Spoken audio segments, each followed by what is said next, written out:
My lovely atoms, hello मेरे प्यारे बच्चा लोग, कैसे हो सब लोग।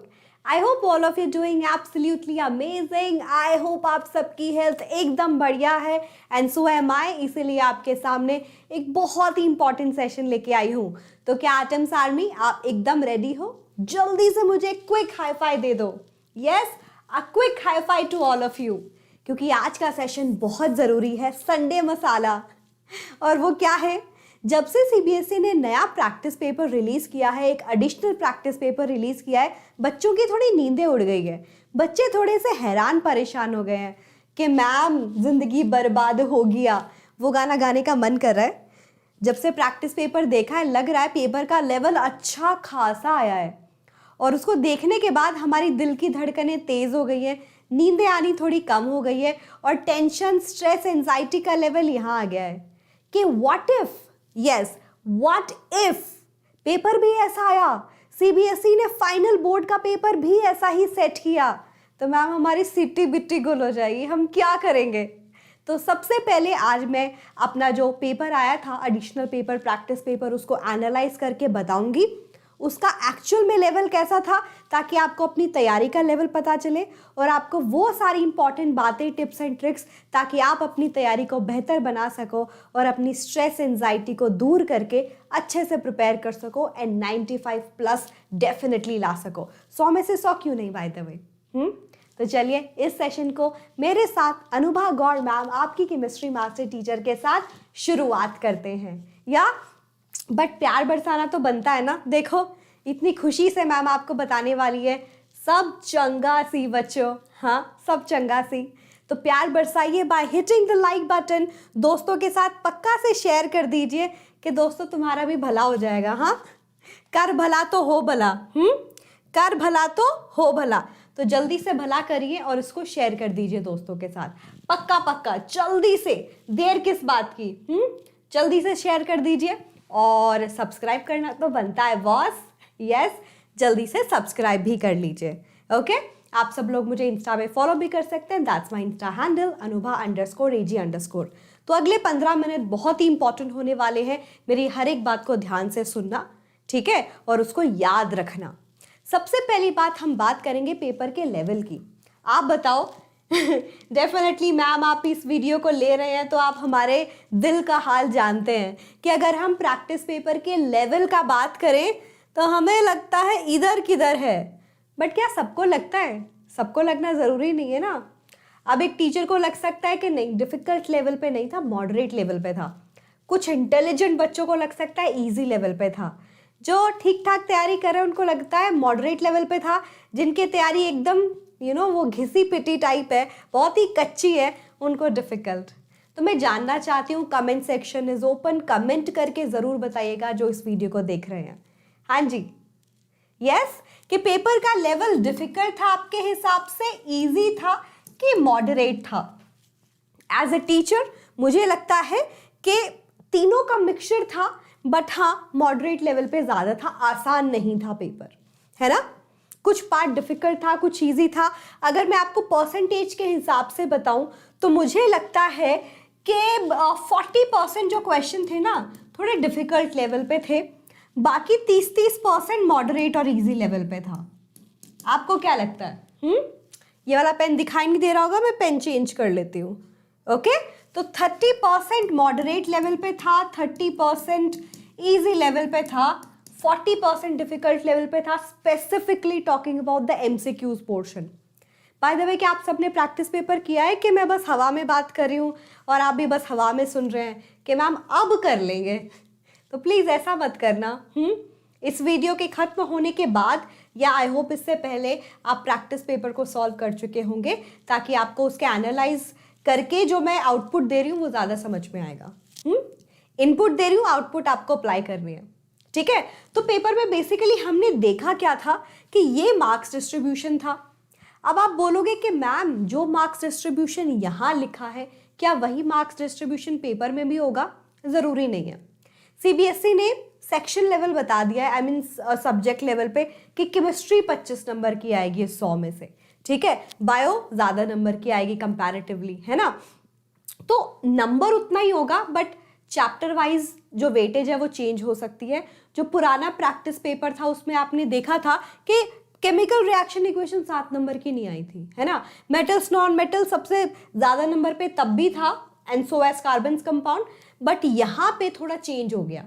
यहाँ पे हमने देखा प्रैक्टिस पेपर में chemical reaction and equation 7 number सबसे ज्यादा नंबर की आई, I mean almost equal to metals and non metals, ठीक है। फिर एसिड बेस सॉल्ट सबसे कम नंबर का आया, एंड कार्बन कंपाउंड 6 नंबर का आया था, ठीक है। और मैं जितनी बार भी आपको बता चुकी हूँ उतना कम है, याद करो मैंने पहले भी बताया था कि metals and non metals and carbon compound 2 सबसे इंपॉर्टेंट चैप्टर हैं और सबसे ज़्यादा वेटेज कैरी करते हैं। बट अगेन देखो हार्ड एंड फास्ट नहीं होता, इस बार चेंज हो गया है ना।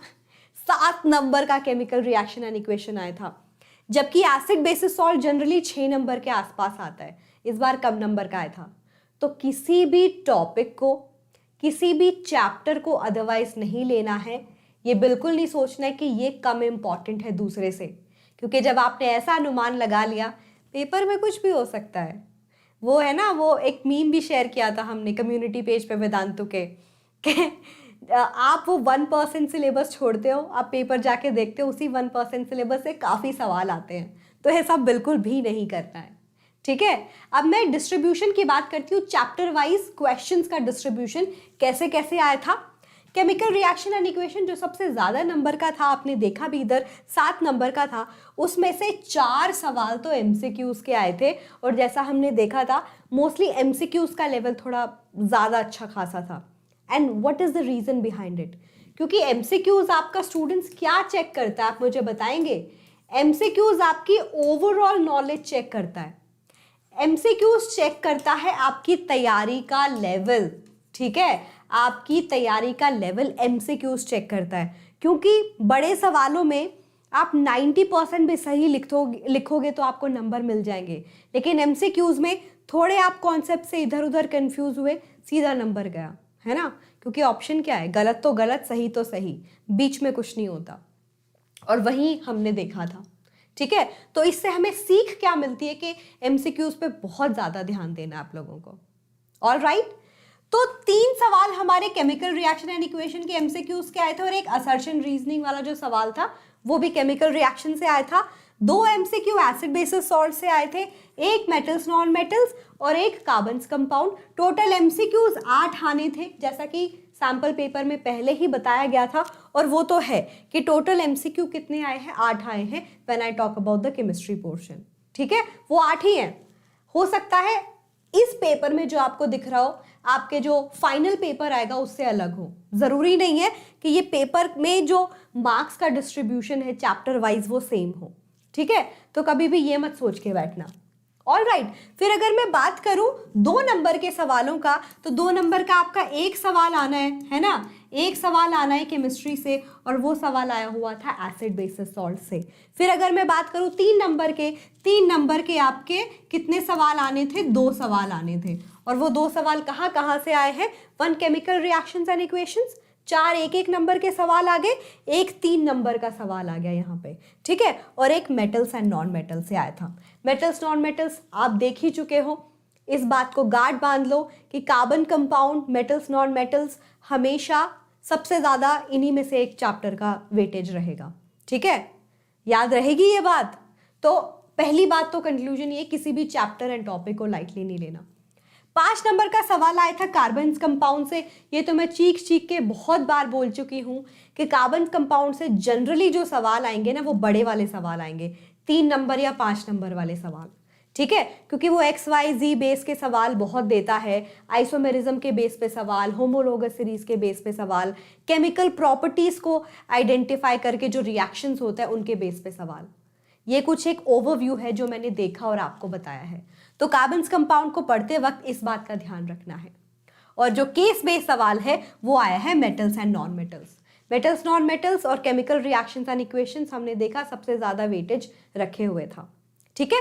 तो ये पूरा पेपर मैं आपको समझा चुकी हूं कि वो 25 जो नंबर है किस तरीके से डिस्ट्रीब्यूट हुए थे, और मैं आपको उसका लेवल भी बता चुकी हूं। हाँ, केमिस्ट्री पोर्शन में 40% थोड़ा डिफिकल्ट साइड पे था, बट पेपर लेंदी नहीं था। तो अगर मैं उसकी ओवरऑल एनालिसिस बताऊं क्वेश्चन पेपर की, तो मेरे एनालिसिस क्या क्या है बच्चों, ये प्लीज ध्यान से सुन लीजिए। सबसे पहली बात, पेपर जो था कॉन्सेप्ट लेवल पे था, जैसा मैं स्टार्टिंग में बता चुकी हूं। अगर आपकी तैयारी कच्ची पक्की है तो आपको मुश्किल होगी, ठीक है। अगर आपकी तैयारी अभी भी कच्ची पक्की है तो आपको मुश्किल होगी। आपको अपनी तैयारी को स्ट्रेंथन करना पड़ेगा, आपको अपने कॉन्सेप्ट पे ध्यान देना पड़ेगा। फिर बच्चे मुझसे सवाल पूछते हैं, मैम कॉन्सेप्ट पे ध्यान कैसे दिया जाए। मतलब ऐसे सवाल सुन के मुझे लगता है कि ओ भाई वो है ना, मारो मुझे मारो, टीचर ऐसे बात कर रहा है। क्यों, कॉन्सेप्ट पे ध्यान कैसे दोगे? आप एक कॉन्सेप्ट को पढ़ोगे, read out loud, are you understanding it? मन मन में मत पढ़ो, क्योंकि जब आप पढ़ोगे आपका दिमाग आपको सिग्नल दे रहा है कि ये इंपॉर्टेंट है, और आप जब खुद को सुनोगे रियलाइज होगा कि तुम्हें कितना समझ में आ रहा है। फिर उसके सवाल करके देखो, चाहे वो हमारी सीरीज के MCQs हो, चाहे वो 2 नंबर के, 3 नंबर के, 5 नंबर के केस बेस्ड सवाल हो, वो सारे तरीके के सवाल, sample paper including, practice paper including, तब आपको पता चल जाएगा कॉन्सेप्ट क्लियर हुआ कि नहीं, आपको इसकी नॉलेज है कि नहीं, ठीक है। और चैप्टर पढ़ो, सवाल लगाओ, चैप्टर पढ़ो, सवाल लगाओ।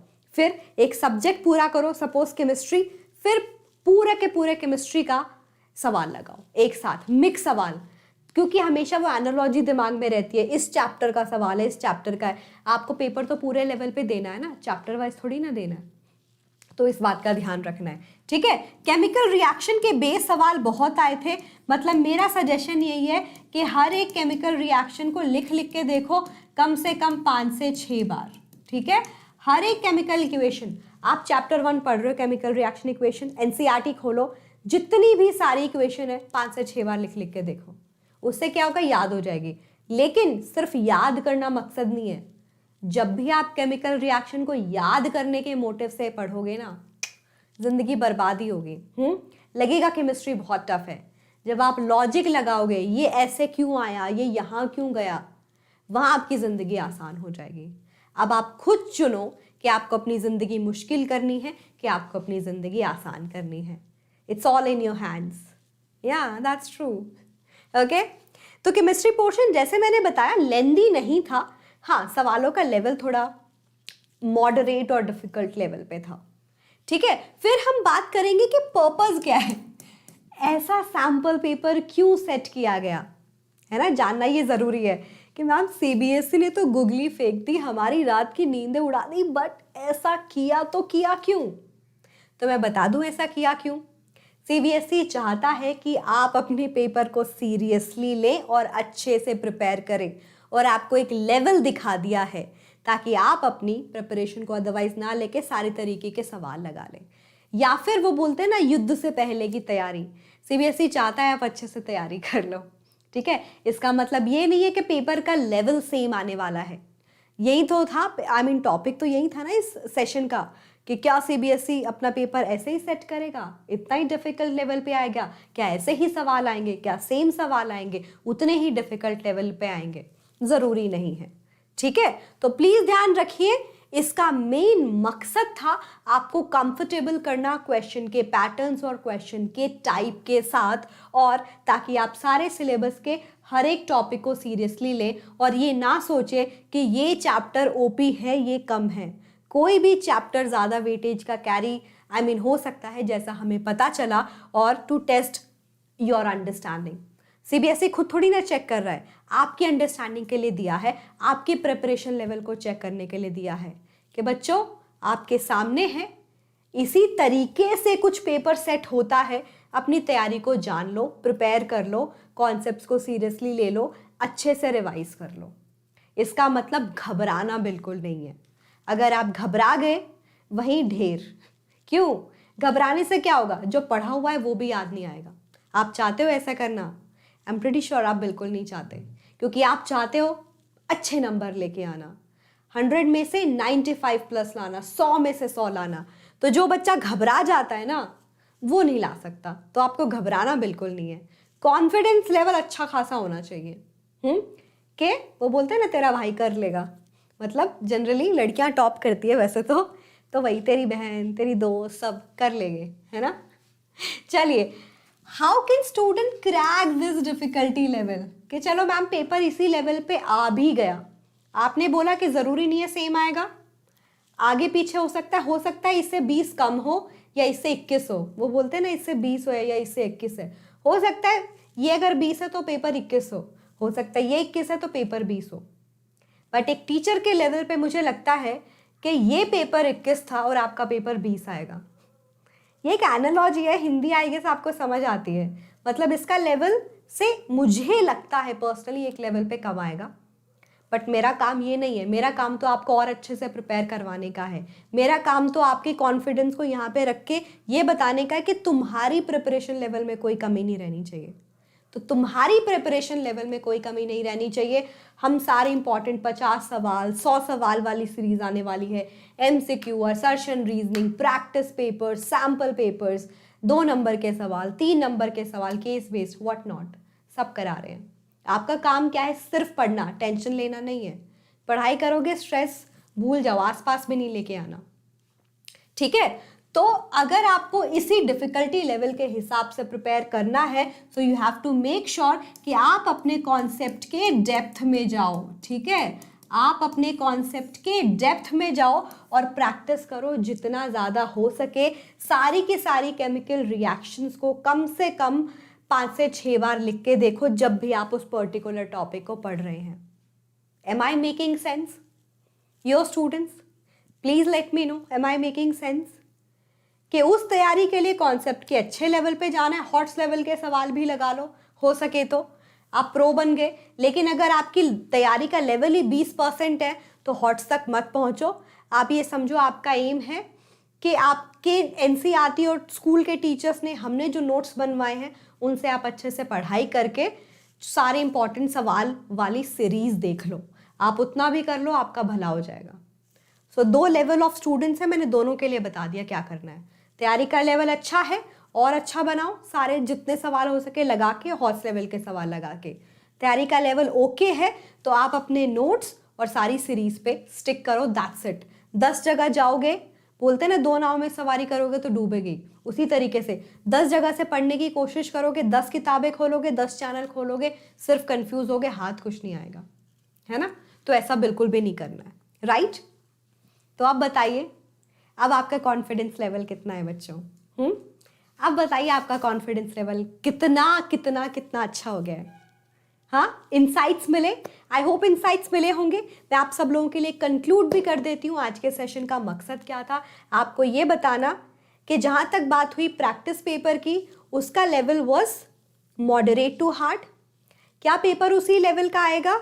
उससे ज़्यादा भी आ सकता है, उससे कम भी आ सकता है। सोल्यूशन क्या है? अपनी तैयारी को स्ट्रेंथन करना।